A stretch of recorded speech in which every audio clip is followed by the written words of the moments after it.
News 12 presents The East End with Doug Gee.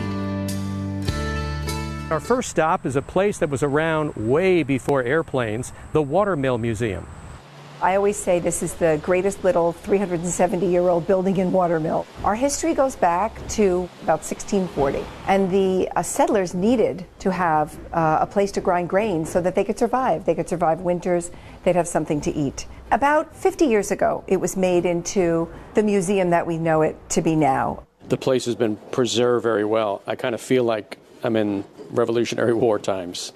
We do feel that way, and we can hear the sound of the wheels going around. It's very hypnotic. The whole atmosphere here is rich with history. We have a little graffiti left on the walls from when millers were here, people who lived here and stayed here. A lot of the beams have cracks in them and marks on them. You go upstairs and you see the way that the roof is crafted and the way that the beams and the boards are intersected and crafted. We have the old wooden post office right upstairs, one of the favorite places for kids to come and play. The community is very unique. You have a windmill across the way. We are the one of the only, if not the only, village in America that has functioning watermill, which is our water-powered grist mill, and a windmill, which is a wind-powered mill. We're milling corn here. You start with the wooden water wheel outside. That's your source of power. There's an axle that comes through, and you have a second wheel inside the gear wheel. What's balanced on top is the stone wheel, and that's what actually grinds the corn. We do it here to show the children the different uses and sizes. And the first one we would collect with our sifting are the largest pieces, and that would be something for the chickens, let's say. Second, sifting. Just a finer sifter, okay? And you can see that the particle sizes are sifted out. That would be for smaller chickens, okay? Still not edible for us, really. This is grits. You can see the size change.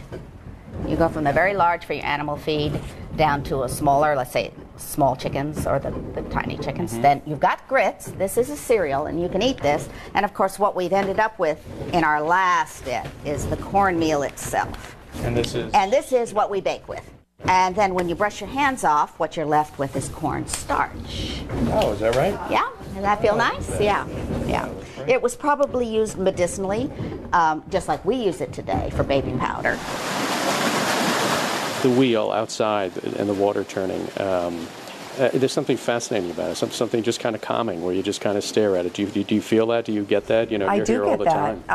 Hypnotic is the word that comes to mind, and I sometimes feel coming here does bring you back.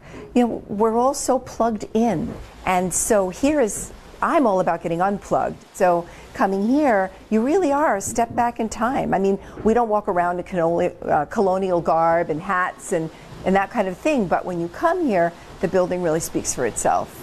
Watermill is located on the South Fork, just outside of Southampton. You can call the Watermill Museum at 631-726-4625 or go to their website, watermillmuseum.org.